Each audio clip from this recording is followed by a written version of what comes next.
Hello everyone, welcome back to my channel. Sorry for late update.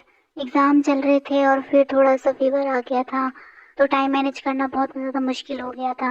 लेकिन अब से daily videos आएंगी, हर रोज़ नया एपिसोड अपलोड होगा। तो मेरे साथ इस कहानी में प्लीज़ बने रहें और चैनल को सब्सक्राइब करते हैं। और अब हम कहानी शुरू करते हैं। अब तक हमने इस कहानी में देखा कि कैसे प्रिंसेस गुस्सा होकर वहाँ से चली जाती है और वो कहती है कि मैं तुम्हें अब बताऊंगी।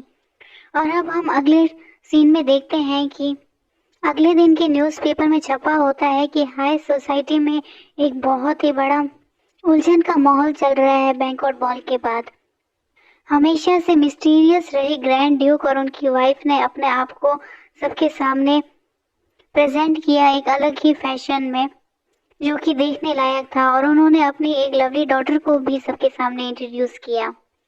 एक काफ़ी ज़्यादा शांत फैमिली जो कि नॉर्थ को रूल करती है, उन्होंने अपने बैंक्वेट से एम्परर फैमिली को अपना दुश्मन बना लिया है। और यही सब तरह की खबरें अखबार में छप रही थी। और लेनोर न्यूज़पेपर को रखते हुए बोलता है कि नोबल्स के बीच में यही सब चल रहा होगा कि हमें किसकी साइड जाना चाहिए। और फिर वो वर्मॉन से पूछता है कि तुम क्या कह रहे थे, क्या हुआ था जब सैरिया और मैं यहाँ पे नहीं थे। तो वर्मॉन बोलता है कि क्राउन प्रिंस ने लूसिया को फॉक्स के जैसे देख लिया। तो लेनोर बोलता है कि वो वही सब काम करता है जो उसे नहीं करने चाहिए।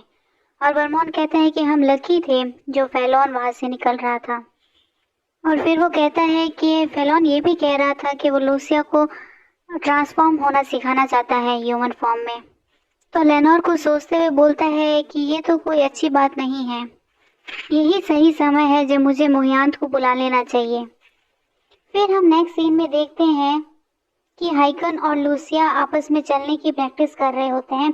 और हाइकन उसे बोलता है कि हाँ, ऐसे ही धीरे धीरे चल के मेरे पास आओ। और लूसिया फुल फोकस के साथ धीरे धीरे चलने की कोशिश करती है।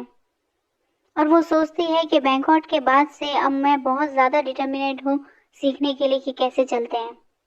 और हम देखते हैं कि वो दोनों आपस में प्रैक्टिस कर रहे होते हैं और हाइकन कहता है कि हाँ, चल के मेरे पास आओ। और लूसिया सोचती है कि यहाँ इस मैनोर के सर्वेंट बहुत ज़्यादा निगरानी रख रहे हैं, तो मुझे बिल्कुल भी टेंशन लेने की ज़रूरत नहीं अगर मैं गिर गई तो। और हम देखते हैं कि सारे सर्वेंट कह रहे हैं कि हर जगह पे पिलो लगा दो, जिससे लेडी अगर गिर भी जाए तो उन्हें बिल्कुल चोट ना लगे। और लूसिया सोचती है कि सीलिंग पर भी। और लूसिया सोचती है कि मुझे जल्द से जल्द सीखना होगा जिससे मैं अपनी डिग्निटी को वापस ला पाऊँ। और वो चिल्लाते हुए कहती है कि अब मुझे सीखना होगा। तभी हम देखते हैं कि पीछे से लेनोर आता है और कहता है कि मेरी छोटी लिटिल वन चलने की प्रैक्टिस कर रही है, मैंने इंटरप्ट तो नहीं किया। और फिर लेनोर हाइकिन से बोलता है कि वेटिनॉन के लिए चलने के लिए प्रिपेयर करो। तो फिर हाइकिन पूछता है कि वो किस लिए। फिर लेनोर एक मुस्कान देता है और कहता है कि हम वहाँ पे फेलोन से मिलने जा रहे हैं। और हम देखते हैं कि लेनोर, हाइकिन और लूसिया एक बगी में उसके पैलेस की ओर जाते हैं। तो हाइकिन उससे पूछता है कि क्या हम वहाँ पे बिना अनाउंस किए जा सकते हैं। तो लेनोर बोलता है कि ये सब हम नोटिस होने के लिए कर रहे हैं, तो हाँ, हम जा सकते हैं। फिर लूसिया को सोचती है कि एग्रीज के हिसाब से तो कोई प्लान नहीं चल रहा है। उसने अपने आप को पावरफुल बनाने के लिए काफ़ी गठबंधन करने की कोशिश की, पर उसका एक भी अलायंस काम नहीं किया। और जो कि बैंकॉक में हुआ उसके बाद तो एम्परर फैमिली और हाउस जिलहारन के रिलेशन और भी ज़्यादा ख़राब हो चुके हैं। और अब ग्रैंड ड्यूक नाइट के कैप्टन के पास मिलने जा रहे हैं। हाँ, ये सब कुछ एक पॉलिटिकल मैनूवर जैसा ही है अटेंशन पाने के लिए। और क्या फेलोन भी यही सब करने की सोच रहा है, पर वो ऐसा इंसान नहीं है जो इन चीज़ों में ज़्यादा सोचे। और फिर हम उस घर के अंदर का सीन देखते हैं जहाँ पे एक सर्वेंट कहता है कि कैप्टन फेलोन यहाँ नहीं है योर ग्रेस। तो लेनोर बोलता है कि अच्छा, लेकिन उसके कैरेक्टर को देखकर तो लगता नहीं है कि उसका कोई दोस्त होगा। तो वो सर्वेंट बोलता है सॉरी। फिर लेनोर उससे बोलता है कि क्या तुम्हें पता है कि वो कब तक लौटेगा। तो वो सर्वेंट बोलता है कि मैं कुछ कह नहीं सकता। तभी हम देखते हैं कि पीछे से आवाज़ आती है कि कौन है। और लेनोर लूसिया को अपनी गोद में ले लेता है। फिर हम देखते हैं कि वहाँ से एक कोई छोटा बच्चा आता है और वो कहते हैं कि ओ यंग मास्टर। और लेनोर और हाइकिन बहुत ज़्यादा चौंक जाते हैं। लेनोर कुछ रिकैलकुलेटिंग करने की कोशिश करता है और हाइकिन सिर्फ कंफ्यूज होता है। और लूसिया सोचती है कि क्या ये फेलोन का बेटा, क्या फेलोन का एक बेटा भी था। और वो बच्चा लेनोर को ग्रीट करते हुए कहता है कि मुझे आपसे मिलके अच्छा लगा योर ग्रेस, मैं सर फेलोन का कज़न हूँ, रान। और ये सुन के लेनोर की कैलकुलेशन कंप्लीट होती है और वो समझ जाता है। और हाइकिन कहना चाहता है कि तुम ये क्या कर रहे हो, और तभी लेनोर उसे साइड में कर देता है। और लूसिया सोचती है कि कज़न, लेकिन ये दोनों तो बहुत ज़्यादा सिमिलर दिखते हैं। और वो सोचती है कि रुको, अगर ये फेलोन का कज़न है तो मतलब रान भी एक डिवाइन बीस्ट है। फिर लेनोर उस बच्चे से बोलता है कि मुझे नहीं पता था कि फेलोन का इतना प्यारा छोटा कज़न है, तो क्या हम उसके आने तक अंदर वेट कर सकते हैं। फिर वो बच्चा थोड़ी देर चुप रहता है और कहता है कि हाँ ठीक है, और वो फिर उन्हें अपने अंदर वाले कमरे में लेकर जाता है। फिर वो बच्चा पूछता है कि क्या आप उस वजह से आए हैं। तो लेनोर उसे पीछे मुड़ते हुए कहता है कि और क्या रीज़न हो सकता है मेरा यहाँ आने का। तो फिर रान कहता है कि चलो ऐसी बात है तो मैं सर फेलोन का दिया मैसेज देना चाहूँगा। और वो कहता है कि ये इंस्ट्रक्शन सिर्फ उस गर्ल के लिए है, सिर्फ उस गर्ल के लिए। तो लेनोर और हाइकिन फ्रीज हो जाते हैं। और फिर लेनोर लूसिया को वहाँ छोड़ते हुए कहता है कि ठीक है, तुम फेलोन की फैमिली से हो आफ्टर ऑल, और मैं जानता हूँ कि वो दूसरों से कैसे बात करता है। ये बोल के वो लूसिया को वहाँ पे छोड़ता है और कहता है कि इस केस में चलो ठीक है, हम यहाँ से जाते हैं, लेकिन थोड़ा जेंटल रहना। और लूसिया सोचती है कि ये तुम लोग मुझे यहीं छोड़ के जा रहे हो। और लेनोर जाते हुए बोलता है कि लूसिया, डैडी को तुम पे विश्वास है। और लूसिया बोलती है आबा बाबा। और हाइकिन उसे जाते हुए बोलता है कि गुड लक लिटिल वन। और लूसिया कहती है कि कहाँ जा रहे हो तुम लोग, रुक भी जाओ। फिर रान लूसिया से पूछता है कि क्या तुम बीस्ट की फॉर्म में चेंज कर सकती हो। तो लूसिया अपना सर हिलाते हुए मना करती है। फिर राहन आश्चर्यचकित होकर बोलता है तो अच्छा, तुम ना तो ह्यूमन में बदल सकती हो ना ही एक बीस्ट में बदल सकती हो।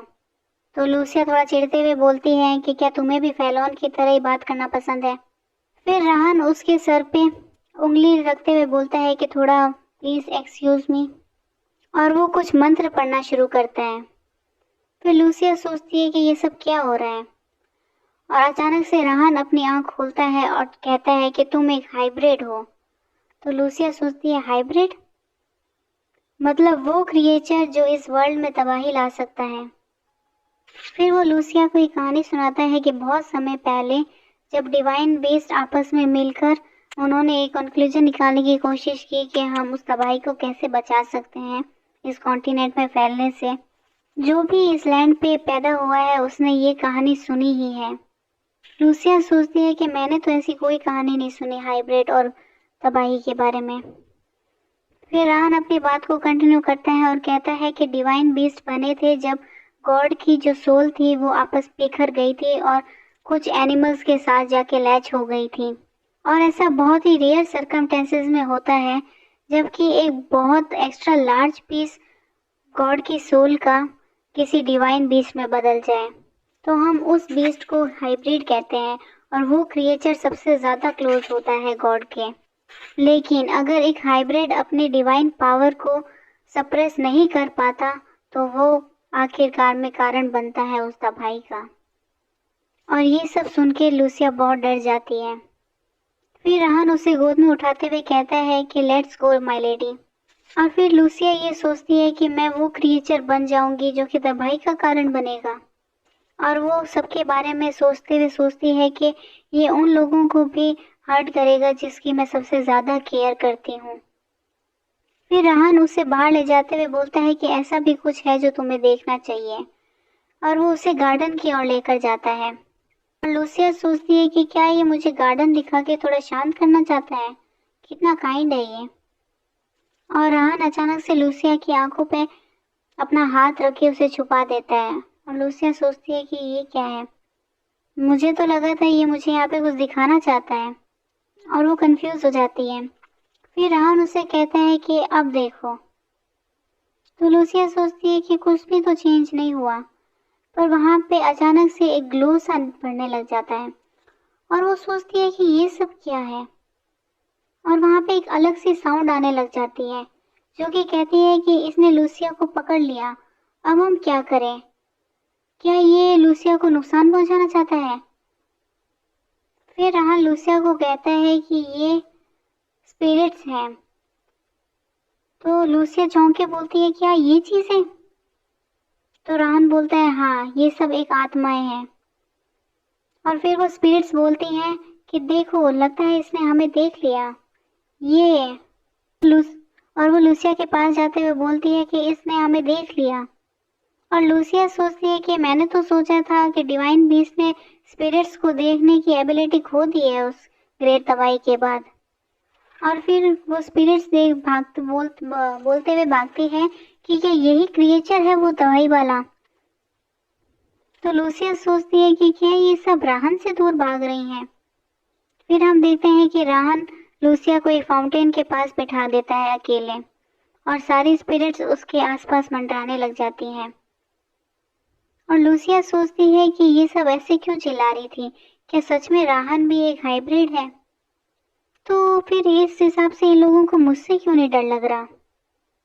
और हम देखते हैं कि सारी स्पिरिट कहती है, लूसिया लूसिया क्या मैं प्रीटी नहीं हूँ, मुझे छुओ, मुझे भी छुओ। फिर लूसिया सोचती है कि अच्छा अच्छा ठीक है, लगता है मुझे करना चाहिए। और वो एक स्पिरिट को टच करती है, और जैसे ही वो उसे टच करती है वो एक बेबी वुल्फ में चेंज हो जाती है। और लूसिया ये सोच के चौंक जाती है कि वाह। और ऐसे ही सारी स्पिरिट कुछ ना कुछ चीज़ों में चेंज हो जाती है, और लूसिया सोचती है कि ये सब कितना फैसिनेटिंग है। और वो सारी स्पिरिट्स उसे गुदगुदी करने लगती है। तो लूसिया बोलती है कि रुको, रुक जाओ। तो सब स्पिरिट बोलती है कि देखो, ये हंस रही है, लूसिया स्माइल कर रही है। और हम देखते हैं कि अचानक से लूसिया पानी में गिरने ही वाली होती है, और सारी स्पिरिट बोलती है, केयरफुल केयरफुल लूसिया। और सारी स्पिरिट लूसिया के पीछे आके उसे संभाल लेती है।